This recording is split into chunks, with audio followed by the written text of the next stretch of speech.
Domestic and family violence, it is an Australia-wide issue, and there are many different things we can do in our communities, in our institutions to prevent it. First and foremost, paying attention to gender inequality. Gender inequality, it's the context that allows domestic and family violence to flourish.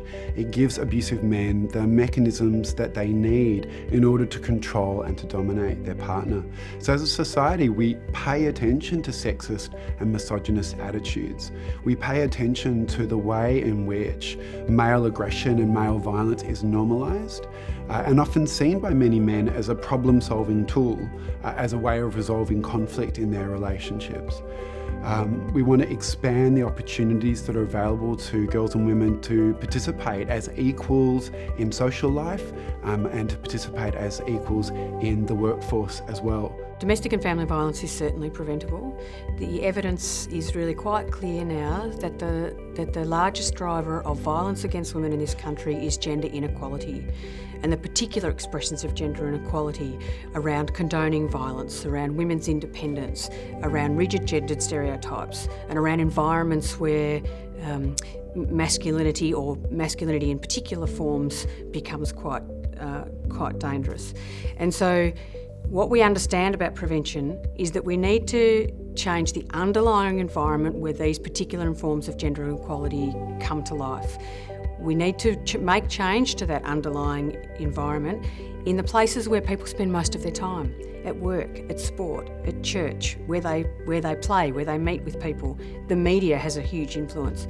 Working with people so that they understand that we need to change the culture around how we work with women, how we treat women, how we set up environments where they can be equal.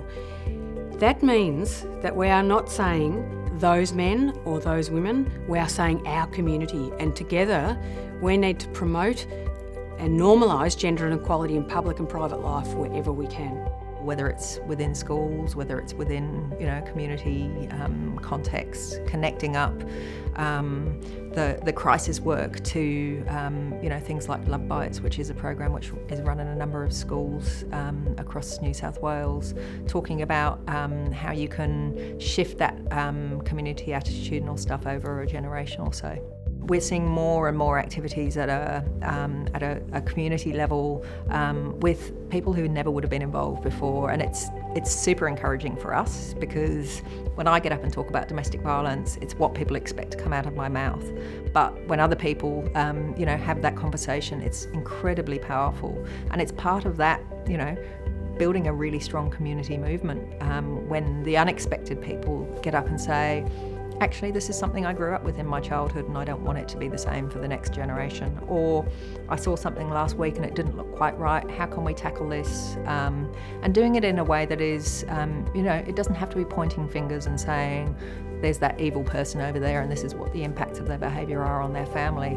It's about how we can gently build a community that is less accepting of violence and is more and promotes gender equality, because we know that gender equality works for all. It's not just about bringing women up, it's about building our community's strength and resilience.